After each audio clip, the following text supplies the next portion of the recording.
right, well, welcome to video 2 of module 4, continuing on with the 5 E's and exploring just this model for lessons, okay? And how we can organize all these ideas into some deep meaning, okay?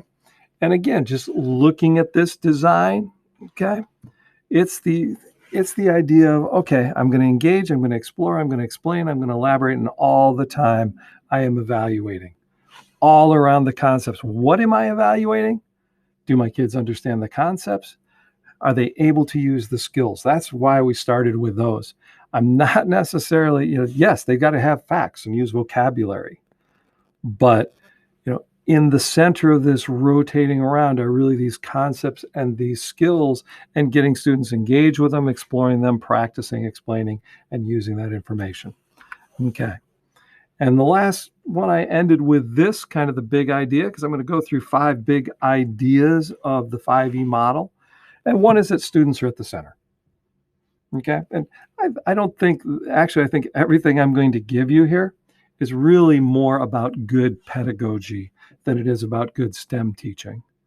Okay. This applies whether I'm an English teacher, a math teacher, a science teacher, a music teacher. Yeah. Kids should be at the center of what we're doing. It's not about us. It's about our kids and their learning, okay? And so the second big idea is this idea that I always want to explore before I explain, okay? I can't tell how many times I've watched the eyes roll back in my head because I had to get through this lesson. I came and I explained.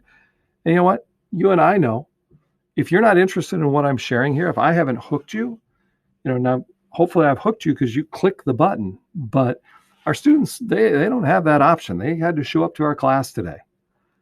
And so we need to engage them. And that idea I'm going to engage and explore before I start explaining is a really key concept of the 5E model. There will be time to explain, but it's not worth doing if I don't have their attention. Okay. The next one is that explaining time when I am going on and on and on and on, that's not necessarily learning time. I love this quote. I don't know where it came from. The one doing the talking is the one doing the learning. Okay. And if you are going blah, blah, blah, blah, blah, I know I understand these concepts really well because I'm teaching them to you. Doesn't mean you understand them. That's one of the challenges of remote learning, right? You don't have the chance to do the talking. You're having to listen to me, and this is far from ideal.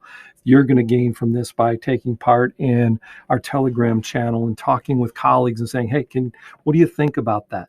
That's when you're learning. Sitting and listening is not learning, okay? Key concept of the STEM model. It's why we start with engagement, and it's why all our learning should be social, because that gets them talking, okay? Get some processing. We just know that's the way. We're social beings. We're social learners. Okay. Another core concept, evaluation is daily feedback. It's my GPS. We talked about that last time. It is not just a big test at the end. Okay. Yes, there is a place for summatives. There is a place for big tests. I'm not saying that. But that's not my big evaluation. My big evaluation is little bits at a time, little formative assessments. I can learn more by receiving a few sentences from students in the middle that's going to direct whether they understand cause and effect, rather than waiting till the end and putting a cause and effect question and going, oh, wow, half my kids didn't get that. I want to know that today so I can modify tomorrow's lesson. That's the key. Okay, I know where I'm going tomorrow because I've evaluated today. And it's that whole lesson design. It's really the design cycle. Okay, if you're going to be a STEM teacher, you're going to be a STEM unit designer that uses those principles to design your lessons and you adapt them. Okay. And this kind of key here, what am I evaluating? Okay. Is it just facts that I could Google? Could I take, having never been in your class and knowing nothing about it, could I get a perfect score on your test with my phone and Google? If so, your assessment is not based on concepts and it's not based on skills. Okay? Because that's one thing Google is not good at.